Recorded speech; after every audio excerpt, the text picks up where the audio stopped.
দর্শক, পাহাড়ের আঁকাবাঁকা পথে আমাদের যাত্রা, আমরা যাচ্ছি ঝর্ণার দিকে। গহীন অরণ্যে পাহাড়ি ঝর্ণার খোঁজে গিরিপথ ধরে এগিয়ে যাচ্ছি আমরা। দুর্গম পাহাড়ি এ যাত্রায় আমার সঙ্গী হয়েছে বন্ধু মশিউর, রায়হান, সবুজ, সানবীর। চাঁদপুর থেকে আমরা মূলত ট্রেনে করে ফেনীতে এসেছি। ফেনী থেকে বাসে করে মিরাশরাইয়ের এই খোয়াচরা ঝর্ণার পয়েন্টে এসেছি। এই ঝর্ণাটি ৮টি স্তরে বিভক্ত। প্রত্যেকটি স্তর যেন এক একটি প্রাকৃতিক সৌন্দর্যের স্বর্গরাজ্য। পাহাড়ের আঁকাবাঁকা রাস্তাগুলো কতটা ভয়ঙ্কর হতে পারে আসলে এখানে না আসলে বোঝা যাচ্ছে না।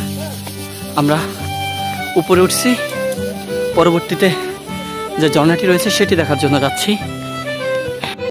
আজ আমরা এই পর্বে যতটুকু সম্ভব এই খোয়াছড়া ঝর্ণার প্রাকৃতিক সৌন্দর্য তুলে ধরার চেষ্টা করব।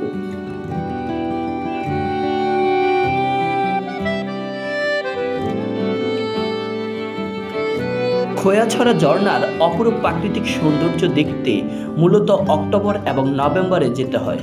তবে আমার বন্ধুদের হঠাৎ পরিকল্পনায় এবার আমরা এপ্রিল মাসে গিয়েছিলাম এই খোয়াছড়া ঝর্ণার প্রাকৃতিক সৌন্দর্য উপভোগ করতে।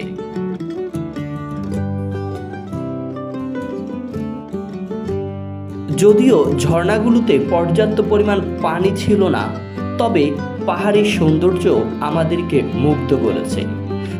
আমাদের অনভ্যস্ত পায়ে খাড়া পাহাড় বেয়ে উপরে ওঠার যন্ত্রণা সাময়িক কষ্ট দিলেও বৃহৎ অর্থে আমরা একটি প্রাকৃতিক সৌন্দর্যের স্বর্গরাজ্যে ভ্রমণ করেছি, যেখানে পাহাড় আর ঝর্ণা মিলেমিশে একাকার।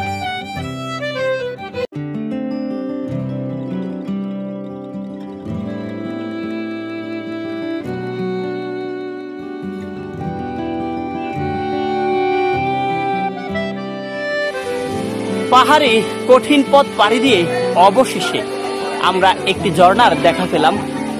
যদিও এখন পানি তেমন একটা পড়ে না, বৃষ্টি হয়নি দীর্ঘদিন, যার কারণে ঝর্ণার একেবারে মৃত্যু প্রায়।